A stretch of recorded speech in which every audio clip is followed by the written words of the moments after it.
Hello and welcome to this week's episode of My CP Does Not Define Me, where we focus less on the dis and more on the ability of what we can do. Join us every Wednesday at 2 p.m. Eastern Time, live on the Disability Global Broadcast and Facebook Live. Looking forward to seeing you there. What's up, everybody? It is Wednesday again. The time is 2 o'clock or 1:59 and 48 seconds, as it were, or 58 seconds. There it is. There's the 2 o'clock hour right there. And it is 6:22 in June, as June is nearing its last leg of development. And it's time for another exciting episode of My CP Does Not Define Me. Oh, thank heaven for episode 97. And I'm pretty sure that was close enough. A couple of household details to bring in as everybody comes into the show. Welcome, Cindy. How are you? For those of you who are coming in, please, hey, Nikki, how are you? Leave a comment. Let us know how you are today. A couple of household procedures. We are live on the Disability Global Broadcast. We're live on StreamYard. We're live on Facebook. We're just live all the way around. Again, my new CD, My Chair, is now available on basically all platforms: Amazon, Apple Music, iTunes, Spotify, YouTube Music, Pandora, pretty much all the other ones that I can't remember, but I've got a list and descriptions to the links down below, available for download and CD purchase, plus my packages with my cash tag and also with my PayPal name. So if you do decide to buy directly from me, please remember to send me your address, because if you don't send me your address, you don't get a CD. Otherwise, you download it. And that takes care of the householding procedures that we are now done with. Hey, Josh, how are you? Welcome to the show. My friend that I've got today is Chris Blogg, and I'm going to tell you, we've actually tried to get together last year to get him on the show, and some things happened, and it just didn't pan out, but he's been patient, and we've kept in contact, and I'm going to just ask the same question I always do and turn it over to the big guy over here. Chris, welcome to the show. Thank you for being here. How are you today? How you doing, DJ? I'm doing good. It's great, man. Great. Thank you for being here. Appreciate having you. Do me a favor, for all of our viewers that have never met you before, if you would do me a favor and just introduce yourself, tell us a little bit about yourself, and kind of explain who you are and what you'd like to share, and we'll go from there. I'm Chris from Illinois. I have CP, spastic quad CP, and I basically enjoy like summer camps and food, sports, video games, and things like that, and a lot of outdoor activities and a lot of things like that, like being outside and enjoying weather like this, even though it's really, really hot here right now. So, Other than that, I'll leave it up to you. All right. Well, now you so you're in Illinois now. Are you in an apartment or a house, or what kind of things do you have going on there? I'm actually in a group home for people with disabilities, because I need help with like bathing, basic needs and stuff. But it's kind of like independent living, but it holds 16 residents at a time. Oh, cool. So you've got your independence, but you've also got the help when you need it.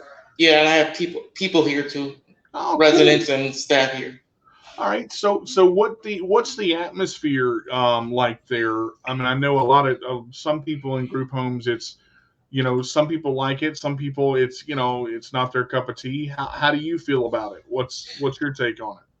It's actually really good for me, because before I came here quite a while ago. But before I came here, I was living at home with my parents, so it gave me a little bit of independence once I was able to move. Okay. So let's talk about that a little bit. Now, can you describe life growing up with cerebral palsy for you? What was your support team like, and what was growing up like? Well, when I was growing up, my mother unfortunately passed away when I was very young. But I had my father that raised me, and I had grandparents and other family members, and I have 2 sisters that also helped out and stuff. So,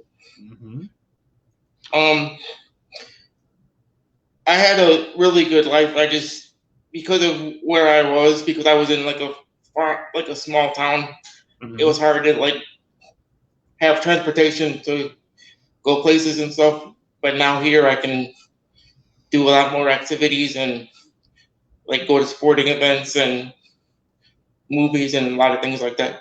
Oh, that's cool. I mean, is that like a once a week type thing, or do you do different things every day? What's your daily activities like? Well, there's actually a workshop that's connected to the house, because there's 2 different houses with 16 residents at a time. But there's actually a workshop that's connected to the houses that we go to every day that have different activities and like job training, kind of computer programming and stuff. So. Oh, that's awesome. Now, do you have your own space, like your own room, or is it just what's the setup like for you? There's 2 people to a room, so I have a roommate, but they're actually very, very small. I'm actually not in my room by itself. I'm in a activity room / computer room, kind of.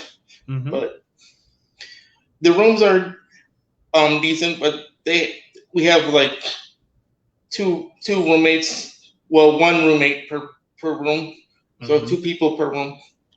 So what about like what things are you able to do more independently now that you weren't able to do while you were at home?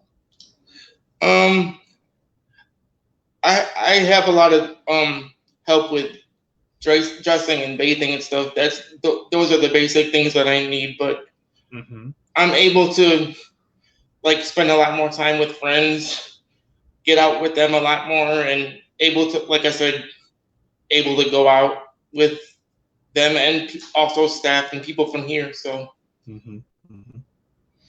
So, I mean, do you still get to see your dad and stuff? Does he come visit, or? They actually live in Florida right now, so I talk to them quite often, and basically right now it's video chats and phone calls and stuff like that. My stepmother comes up a couple times a year to see my nieces and nephews, and our nieces a lot, and my sister and me. But my dad usually stays down in Florida. But I do talk to him a lot, and hopefully he'll be able to come up again soon. He hasn't been up since a lot since COVID and stuff like that. So. Right. Yeah, I know COVID has put a damper on pretty much everything. And you're right. Yeah. I mean, how long has it been since you've seen him? My dad physically about 3 years, I think. Wow. So it's been a little while since you've seen. Right. Is that hard for you? I mean, is it? It is, because he basically raised me with a lot of help. So I was pretty close to my father. I am really close to my father, but it's not easy to not be able to see him. Right. But there's. I can understand that. Yeah. How is it for him? Does he want to get up there to see you and try to? I mean, does he talk to you about it? Oh yeah, he definitely does. He likes the weather down there, but he misses family up here too, and it's harder not to be able to see him. And for him not to see us. Yeah, I mean, I think family in general, when you, depending on how close you are and when you were growing up and stuff like that, when you branch out and you're on your own, there's a different atmosphere. It's different when you're at home, and it's you have to do stuff, but when you get out on your own and you're trying to be as independent as you can be different for people, especially if they're further away. What would you say your favorite thing about being on your own and being independent is right now with where you're living and what you're doing?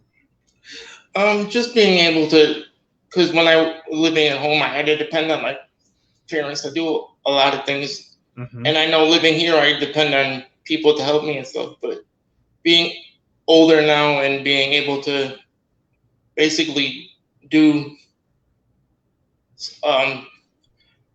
a lot of things for myself that I wasn't able to do living at home, and like being able to schedule just being out and just not having to depend on my parents for everything.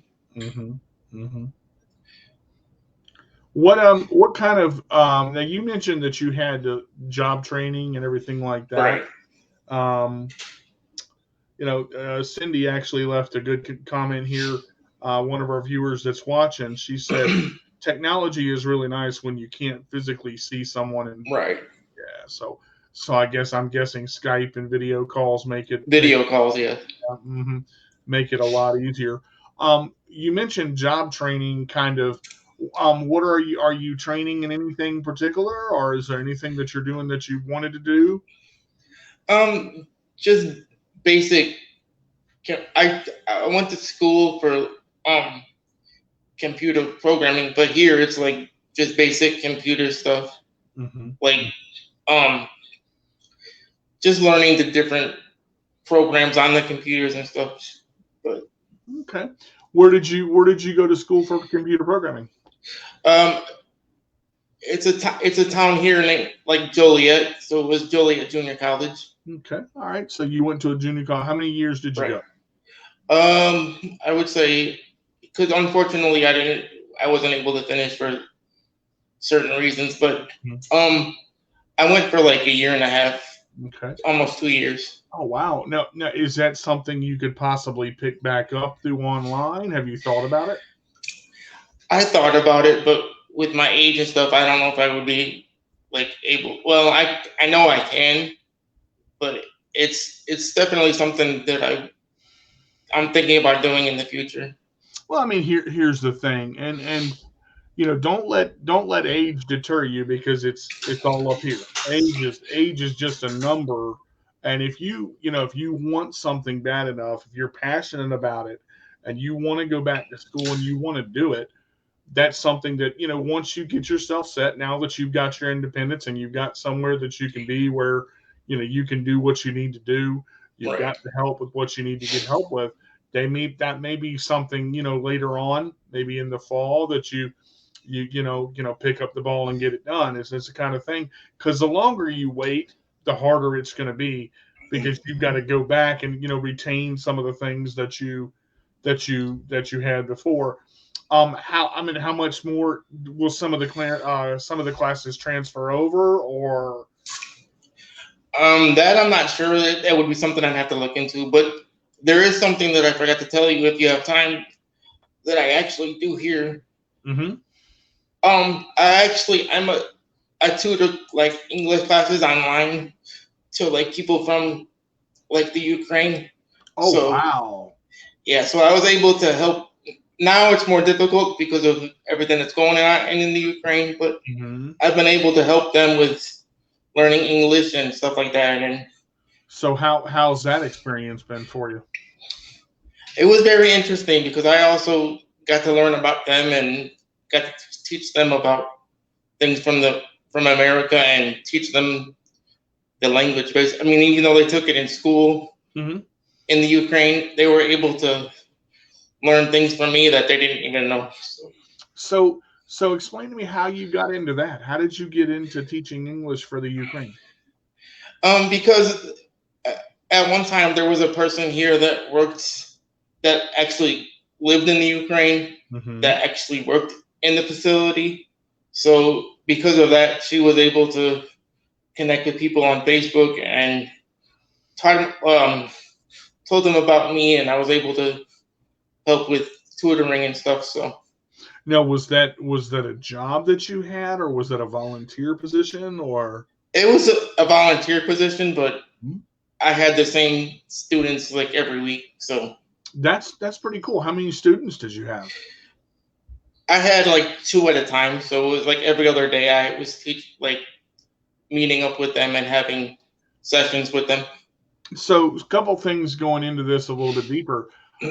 How hard do you think it is with the language barrier? I mean, as far as with Ukraine speaking, Russian and not knowing some of the English verbiage. How hard was it? Did they know any English at all when you started, or how was talking to them trying to teach them? They knew a little bit, Mm-hmm. but because of technology, there was like a translator that they had on their end through the computer that they were able to click on, and but towards the end they were like speaking perfect English and stuff like that. So it was kind of cool to be able to teach them that and help them with other things that I wasn't even teaching them. They were like sending me questions about other subjects in school that they were having problems with. So that was something that was really fun for me and fun. Well, it was great to help them too. So How long did you do that? How long did you get to teach them? I did it for like I would say like a year and a half. But then with everything going on in the Ukraine now, it's difficult because of their um, internet connections and everything that's going on right now. Right. Mm-hmm. So So is that something you're wanting to pick back up once things calm down, or? I would love to, yes. I'd love So to keep. good. So what is that something? What is that? Well, let me ask you this: what did that do for you? Being able to teach them. How did that impact you on any level?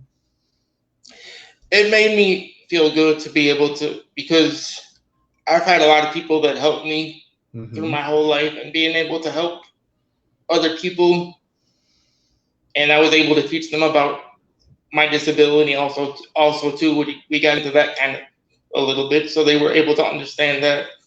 So So that's a great topic to talk about. That's kind of what I was going to get into next. You kind of segued right there. When you were explaining to them about your disability, I mean, with based on what they knew already English wise, how was it to communicate in English, and to make it so that they could understand what was going on fully, if that makes sense. it it took a little bit, but Okay. um, it's like every time that we talked about the classes. I mean the subjects that I was teaching them, but then we also got into conversations and was able to just talk one on one basically, and that would made it easier to. And towards the end, they were able to understand my disability and just me in general as a person, Mm-hmm. and it made me feel good because when I first started, they didn't even understand about people in wheelchairs or anything. Mm-hmm. What was their understanding of that? What did they think before you were able to talk to them? Well, in the beginning, they were kind of shocked, I Mm-hmm. think, but they didn't really care as long as they were able to learn the language and stuff. And towards the end, I was just a regular person that the wheelchair didn't even matter to them. So What did you think about that when that broke through? As far as when you were able to feel that, what did that mean to you? it meant a lot because like all through school, I went to school with I was in regular classes, but even when I was in school, people were asking me questions, which I don't mind. But in school, it's harder because they like ask you stuff and then they make jokes and they're like, "Can I get a ride?" And not teaching them, it was like just basic things about it. And once they Mhm. learned that, they didn't care. It was Did I just mean a did regular person. did you tell them that kind of stuff was offensive, or some of it was? I mean, but you could also take a joke too. I mean, how did you bridge some of that between what was okay and what was not? Oh, when I was in school, Mm-hmm. um, a lot of people knew that it was offensive, but like I also had a lot of friends that were there for me as a person. Mm-hmm. But there was a lot of people that were saying a lot of things that were hurtful, and I talked to them throughout the years, and a lot of them I became really good friends with, and Mm-hmm. it didn't matter, and it doesn't matter anymore. So that's. But I like talking to people about my disability and explaining why I'm in the wheelchair and stuff like that. So What was it like for you to now we're kind of bouncing back a little bit. What yeah, I'm was it sorry. like? No problem. I'm just saying I'm letting our viewers know we're kind of going back a little bit. Mhm. What was it like for you to make friends in school? Was it easy? Was it difficult? I mean, was there what barriers did you face? A lot of it was easy. Well, not easy because when I was younger, I was a lot more shy than I am now. I'm a little more open-minded now, but when I was younger, I was pretty shy, so it wasn't easy to get friends. But once I started talking to people and knowing them, it was easy to get to know them and be friends with them. But like in school, it was, I would say, difficult because I was like, I had special ed classes, but I also was in regular classes, so it was bouncing back and forth in between. Kind of. That's the way the the school ran. So Yeah. Just like Cindy said here, it's always nice when people can just look past the disability and accept you as a person. That's right, so true. So right. you talked about a little bit. I meant when you had your circle of friends that you had, did you feel connected? I mean, because when I was little, shy was never a problem, but I always thought I had to be the center of attention. I had to make people like me. Did you go through Right. a lot of that? Yes, I felt the same way you do. Mm-hmm. Or you did, actually.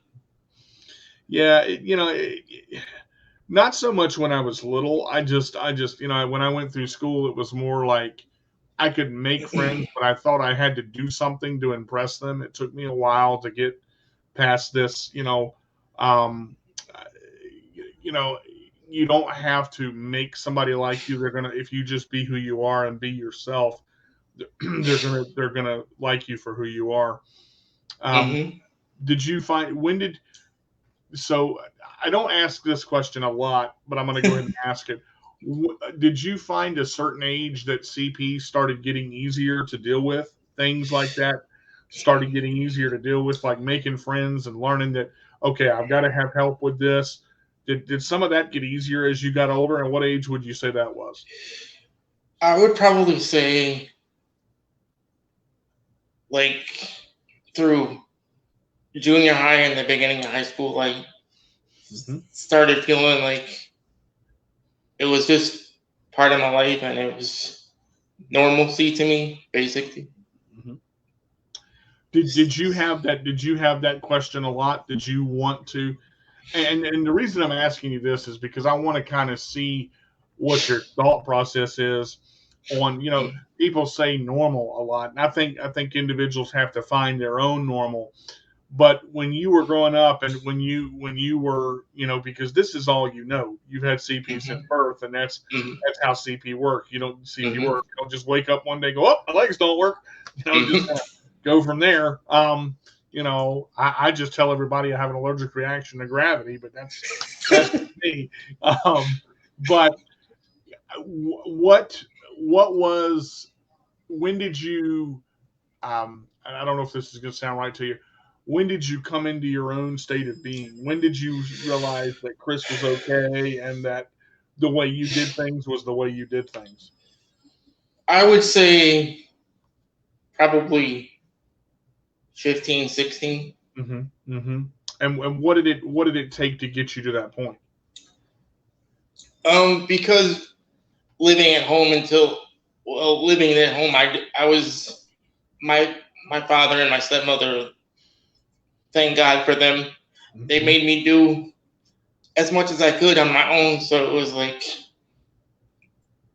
thank God they did that because I don't know where I'd be without without that now, I think I'd probably be like stuck. But if that makes sense, but you know, I can totally understand that. That, you know, and the fact that you said that, you know, parents push us to a certain level, right, and a lot of people think it's hard, but you know, we have to learn to get our shirts on, learn to get our pants on, right, learn to exactly. move one leg to put the shoe on, and all of that. I mean, it is not easy. So what was one of the things that you weren't able to do while you were at home that your parents pushed you to do, and you learned how to do?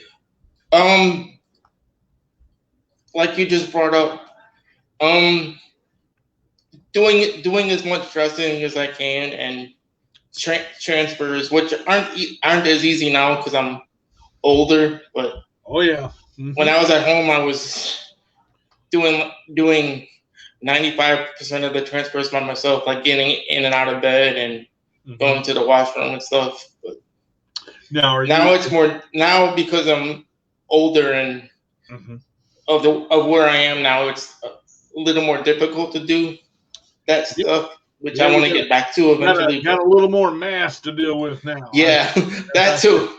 I weren't used to 6 butt cheeks in one chair. That's kind of not where I wanted to go. Is it so? Are you able to weight bear pretty easy on your legs, or do you do that still? Weight bearing, not as much, but my I do like not powerlifting, but I work out like lifting weights and stuff, which helps. You get pumped. And I also do therapy. Oh, good. Several times a week, so that helps with.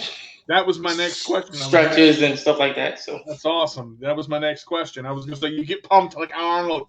You want to out, put the cookie down. Yeah. As much as I can. So like you were talking about physical therapy, occupational therapy. What kind of things do they work with you at the facility you're in? Actually, I don't know. I can't really show it to you right here, but they actually have a thing that helps us like stand up, and we're able to walk like through the hallways. Oh, nice. And so, and before I did that, it'd been like 20 years before I was able to even walk. So when I first started, it brought me to tears when I was able to do it because it had been a long time. Yeah, I was going to say, how did that accomplishment feel when you were able to go down the hall? It felt really good. I was sending videos and things like that to a lot of family members that hadn't seen it in a very long time. So. Oh wow! So I meant, like, now is that kind of like the machine that hooks to your legs and it helps you pick them up, and or is it just lower body, or is it a whole? It's actually I don't know if you know what a Hoyer lift is. It's actually used for that, but they also use it to have us stand in between the two bars in between and be able to walk like down the hallways and stuff. Oh, that's cool. So they have like bars on both sides of the hallway, and you can use it. That is cool. Yeah. I have never seen a Hoyer lift for that, but that is an awesome. Now, see, that right there is something that's really neat. I mean, to kind of use something which outside of just what it's intended for, to lift you up, to set you back down, to put the cushion on and strap the thing in, and it gets boring. But the fact that you can use your legs and build up muscle and kick people going back, oh sorry, but that's the kind of thing you want to. Yeah, it actually makes me feel good every time I do it. It makes, not that I do it every day, but it's a way to be able to get my legs to move more than they can normally. So it makes me feel kind of like an accomplishment in a way. That's awesome, man. The fact that go ahead. The fact that you're pushing through, and the fact that You know, I'll be honest. Me being 40 years old, and I'm very real on this show. I haven't picked up my crutches in Right. probably 15, 20 years. And Right. I told a friend of mine that I was going to get back into it, and I am, because I do martial arts and stuff too. And you know, thank God for that, because if I didn't, I'd be a blimp right now. But it you know, with CP, it's so hard with weight gain and everything like that. Right. Man, but I'm proud of you. That's Thank awesome. You keep doing what you're doing, because when you do that, not only do you inspire yourself, but you inspire other people. And it makes people realize that just because a person has cerebral palsy, that they're not just sitting on their butt picking their nose and eating cookies. They're Right. they're doing something productive with their lives. We as a people, and as a community need to stand together and say, look, just because we have CP doesn't mean that we're invalid creatures that can't do anything. We're human beings that have thoughts and feelings and actions and all of that. And I love what you're doing. And it looks like the place that you're in is really got you going steps in the right direction. They do. It's a great place, actually. Mm-hmm. Mm-hmm. So what kind of things now? You mentioned you and I were talking a little bit yesterday, well, Sunday, when we did the interview before the show. You like to fish as well too. I'm an avid. I do love to fish. I'm an avid fisherman. I go everywhere I can. And where do you get a chance to fish around where you're at, or when's the last time you've been? Because of COVID, it's been a couple of years, but there's like lakes and parks and stuff that they bring us to go fishing and stuff. So I don't care if there's COVID. I don't care if the world's in, and you can put me in a hazmat suit. Give me a fishing pole. I'm going out there and fishing somewhere. I'm not going to eat what I catch, I'll tell you that. But I'm going to fish somewhere. Right. And I'm actually going to a summer camp here very shortly that has like fishing and kayaking and stuff like that. So it'll be fun to be able to get back to that stuff again. I was talking to you a little bit about that. Now we mentioned Camp Easter Sill, and you kind of mentioned the camp that you went to. Now, have you gone? You were going to this camp before, and you're getting back into it again, or what's going on with that? I actually learned about this camp from people when I first came here, and I've been going ever since. But the camp that I go to is called Horizon Association Horizon. And it's down by Illinois State University, but it's ran by all volunteers. So everybody that goes there like takes vacations 1 week out of the year and helps us run the camp and volunteers with like lifting. And everybody is, it's like I said, it's all volunteer. So everybody takes their time and donates time to us and helps us do activities that we wouldn't normally do in everyday life. Now in the camp I had, we had like 12-day sessions. What are your sessions like? This isn't a session. It's like 1 week a year. So it's a big camp, but it's only 1 week out of the year because it's all on. Our organization is only all volunteers, so they can only run like 6 days out of the year. Sometimes we do activities throughout the year, but as far as the summer camp, it's 1 week a year. So you get to go for that 1 week. Actually, this will be the first year since 2019 that we've actually done it in person. We've done it on virtual through Zoom and everything else, but this will be the first time in 3 years that we've all actually gotten together and done activities. So yeah, if they would have, if COVID would have hit during my Camp Easter Sill day, I can't say on the air what I would have done, but I'd have been a happy individual. There would have some stuff would have hit the fan to paraphrase. So what does that camp mean to you as far as to be able to how long did you go to it before COVID hit, and then like how did you so you found out about it through the center that you're in right now. Right. Mm-hmm. Through people that lived here, Mm-hmm. that went to it before me and still go. But I learned from it. I learned about it from them. And the first year I ever went, I always knew I wanted to go back as long as I could, because it's like a family. It really is. That's the yeah. That's the hard part right there, man. I went to Camp Eastersill for 8 years, and Mm-hmm. then when I became an adult, I never went to the adult sessions because it was different. I couldn't Mm-hmm. I couldn't explain it. But the friends that I grew up with, some of them went, but when it closed and when it changed, man, it crushed me. It was like the end of a piece of me had died. I told my family that when I die, that's where I want to be buried at. I said, I want my cemetery plot right on that ground. I don't care what it is when I'm done. I want my cemetery plot on that ground because that's how much it meant. So I can totally relate to going to camp for that week and being there. What's your most exciting and favorite activity to do there? Swimming, fishing. They have a zip line that I didn't think I would ever be able to do. And zip lining is like amazing, even though it's very short, because the zip line, because of our disabilities, it's not very long, but it's the quickest 30 seconds to a minute that you could ever have, and it's exhilarating. It really is.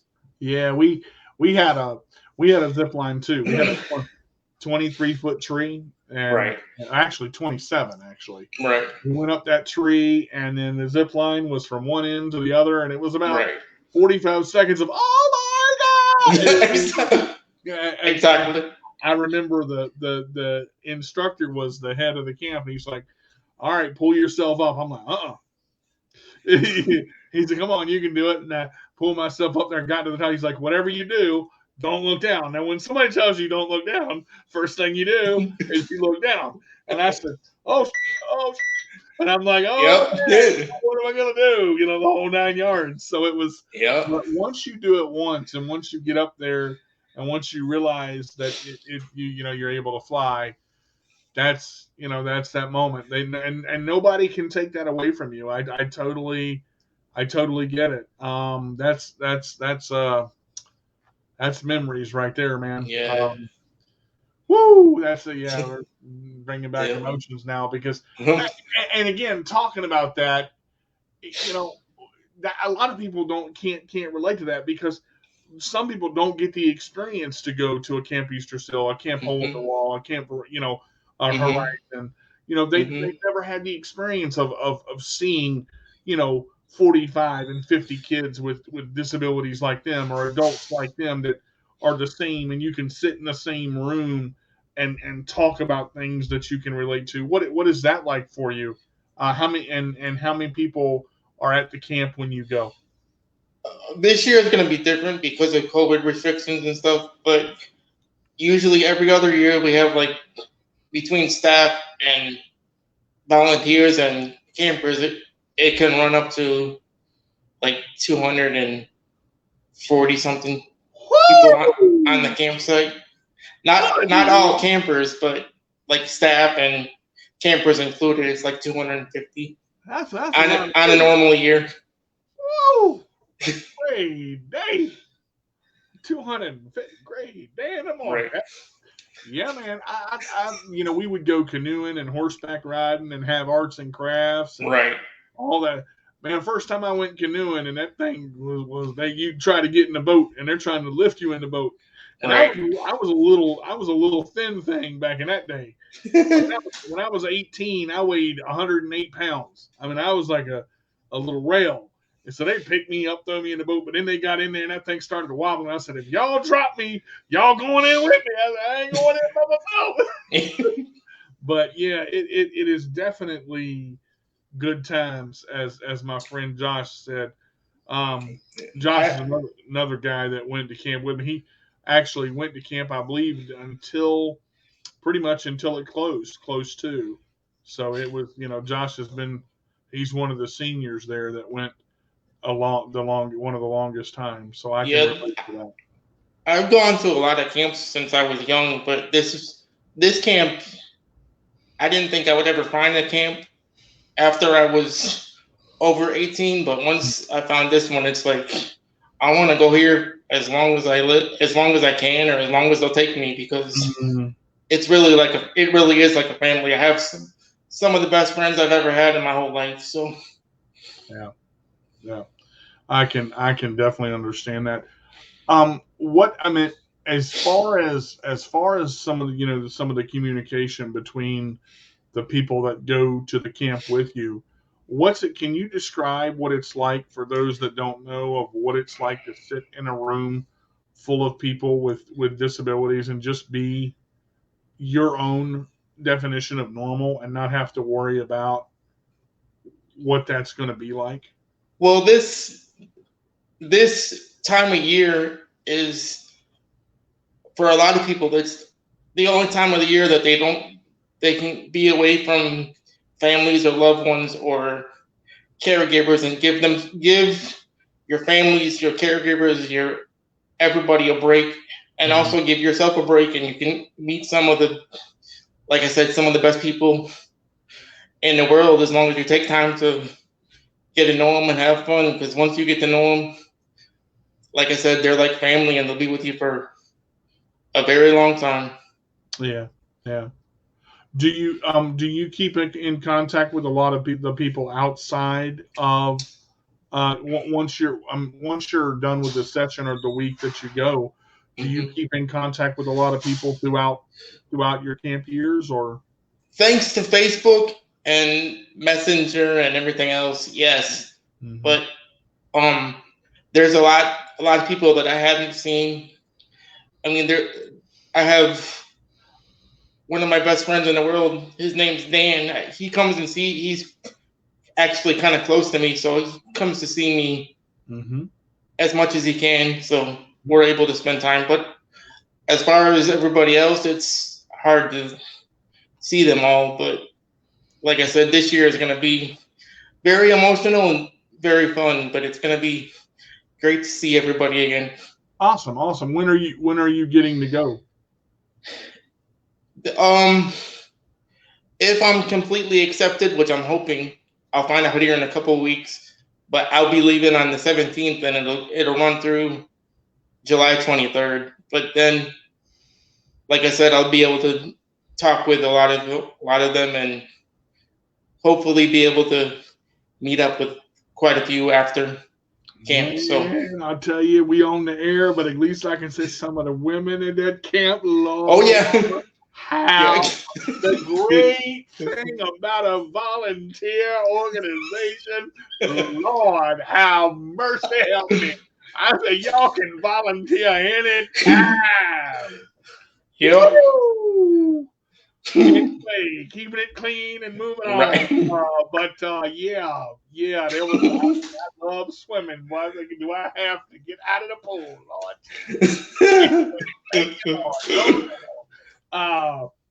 Woo! Make me flash back there, Chris. Hold on. Oh Jesus! Yeah, man, I saw that look. I can definitely relate to you on that one. Well, good luck with camp and everything, and that's awesome, man. I'm so glad that definitely let us know. Let me know if you get accepted. Heck, I might be coming down to Illinois and be like, let me go for a week. I ain't been to camp in, goodness gracious, since 2001 was my last. Well, the camp is 18 and older, so I can definitely send you information for next year if you would like to fly down to Illinois and. Woo, I might have to take a trip. At least check it out. Yeah. I say Portsmouth who? I don't know. So let me ask you this. So what is next for you? What is next on the agenda? What are you planning to do? What's something that you're looking at doing aside from camp that we talked about? What's something that you're looking at doing in the future? Like I talked about earlier, hopefully getting back to volunteering again. And then I'm definitely gonna, not because of you said it, but I'm definitely gonna at least think about looking into going back to school for things like that. So Well, I mean, see, and that's going to give you that abroad. You know, you get that degree behind you and you finish it because you worked so hard right, and you were so close to. You know, you can't let obstacles stop you. And there's so many of us that have those obstacles and we hit them and we stop, but we don't go back and we don't finish or we don't pick up the box and don't continue to push through. But I like that about you because I think that's when it's in your mind and you're passionate about it. If it's something that you really want to do, you should go for it. Don't let something like that you've already put time and dedication into go away from you. That's, you work too long and too hard to let that drop. So that's awesome, man. I'm glad that you're gonna, try to pick it up and get back in there and like I said, you've got a support system around you, to right. to give you. Josh said, "Oh yeah, some fine-looking ladies for sure." Yeah, baby. Ray Day, that was like wine. They got better with age. I said, "Good Almighty." Anyway, I'm trying, Lord. I'm trying. But I gotta tell you, it really. I mean, this. We've hit a lot of things. We hit a lot of topics. But what I want to do, I've got a segment that I do on the show. I've got 2 segments left. We've got Okay. about 14 minutes left. This segment is called "What is your favorite?" Okay, so Okay. I've got a list of questions that I have, and I basically memorized. There's 30 of them, but we're not going to go through all 30. I'm going to pick 5 or 6 and ask you. That's fine. Chris, what is your favorite sound? My favorite sound? Mm-hmm. Rock music, actually. So I would say guitar music in general. But The shredding, as it were. Okay. What is your least favorite sound? Chalkboard. Oh, I hate that. Oh, God. I say the same thing. What is your keeping it clean now? What is your favorite word? Awesome. Awesome. All right. All right. And what is your keeping it clean once again? What is your least favorite word? Can't. Ah, man of my own heart, man. All right, we're identical on a lot of these. I'm getting scared now. If it was your last meal on Earth, what would it be? Fresh seafood or steak. Man, I'd have them both. What do you know about fresh seafood or steak? Give me both. If you could go anywhere in the entire world and stay there for 30 days, where would you go?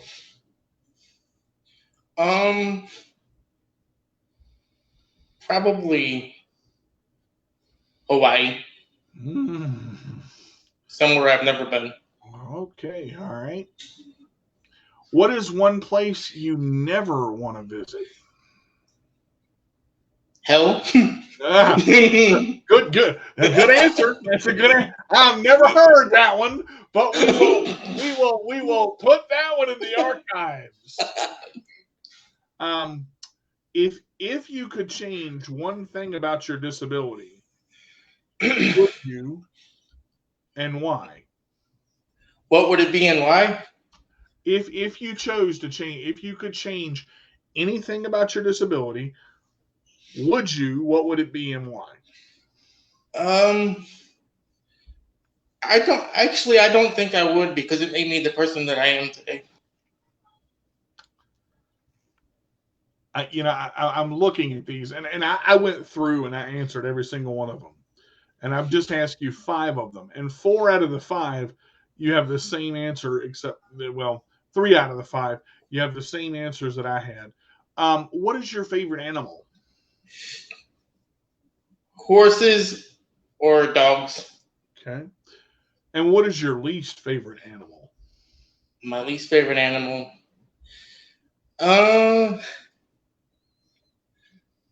My parents are going to kill me if they hear this, but cats. All right, let's see. Name one thing that your relatives or parents do that you hate. Not so much now, but when I was younger, it was like they were tell me that I can only do certain things. But through that, it made me a stronger person and made me want to do things even more. So. Okay. Name one thing that your parents or relatives do that you love. Make me work for everything that I get. Make me do as much as I can on my own, and not do as much as you can and for yourself, and ask for help when you need it, but do as much for yourself as you can. That is a great answer. That is a great answer. All right, this last segment is called "If I Had, I Would," or I also call it "What If." Okay? If I had $1 million, I would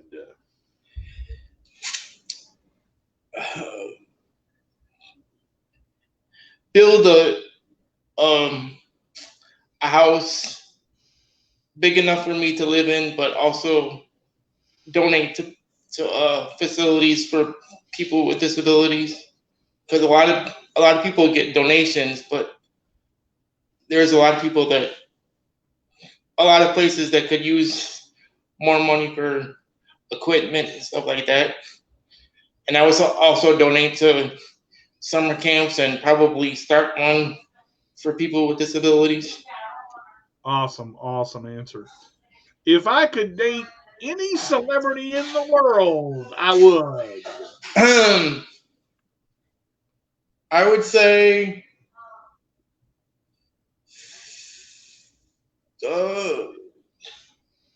Chrissy Teigen.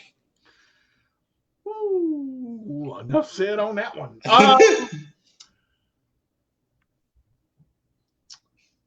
If money were no object and I could buy anything I wanted, I would. A car that I could fix up, that I would be able to drive on my own. Okay. Because that was always something that I've always wanted to do. But because I know people with disabilities can, but because of my disability and I'm jumpy and stuff like that, I'm not able to drive. But that was something I would definitely at least work on getting. So. With spastic cerebral palsy, you can definitely, I can definitely relate to that. Well, man, this hour has gone extremely fast, as I said it would, and this has been a great show. I've got about 2 minutes left. I'm gonna just give you, if you could say, anything to our viewers out there, or a word of inspiration or a message of inspiration, what would you say? I would just tell them, don't ever give up on your dreams, because even if you're disabled and in a chair, no matter what, you can always find a way to do whatever you want. And you have every show I have is always a great show, but when I meet people and I have a chance to kind of dig into their lives a little bit, it kind of leaves me at awe to be able to go, I didn't think the show was going to go in this direction, because every show is fun, but some of our similarities have made me go, well, dang, I weren't expecting that, because some are, everybody's so proper, and you've got to keep it clean and be on the regular, as it were, but I really, this was a great show, man. So I really want to thank you for being here, and I'll get in contact with you in a couple months, and we'll do a part 2. Maybe we'll bring you back. Thank you, DJ. And see how things are going. Well, thank you for being here with me, and I appreciate it, man. You have a great one. Guys, I want to say if you want to be a guest on the show, stay with me here, Chris, just a few minutes. If you want to be a guest on the show, you can email me at mycpdoesnotdefineme@yahoo.com. Please put in the subject line guest for MyCP. Please include a short bio about yourself, as in a paragraph, not a book. Please also have a picture that you would like me to use. Now, just because you send me an email and send me a picture does not mean you're automatically on the show. I have to do an interview, talk to you, make sure you're not some crazy psychotic person that wants to kill me. So we want to go through that. Again, I'd like to thank everybody for watching. You can catch me on My CP Does Not Define Me on YouTube. You can catch me on My CP Does Not Define Me on Instagram. Chairmaster Games on YouTube, Cooking with DJ Carter, Worth the Wait Cooking with DJ Carter on YouTube. Again, Twitter, at Minion Sports. My CP Does Not Define Me. Again, my album is out, My Chair, available everywhere. It's on Spotify, Pandora. It is on YouTube Music, Amazon, available for streaming and downloading at $9.99 on most sites. You can also order from me directly, and the link is in the description below. And as I say, if you can't be bad, can't be good, be bad, but be good at it. This is D to the J with the Rollaway saying we'll see you same bad time, same bad channel next week for another exciting episode, number 98 of My CP Does Not Define Me. All right, everybody, that's going to do it for this week's episode of My CP Does Not Define Me. As always, you can catch us every Wednesday at 2 p.m. Eastern Time on the Disability Global Broadcast and Facebook Live. If you haven't already checked out our YouTube channel, My CP Does Not Define Me, we post all of the show videos in our My CP playlist. I'm your host, D to the J with the roll away. And if you can't be good, be bad, but be good at it. We'll see you next week.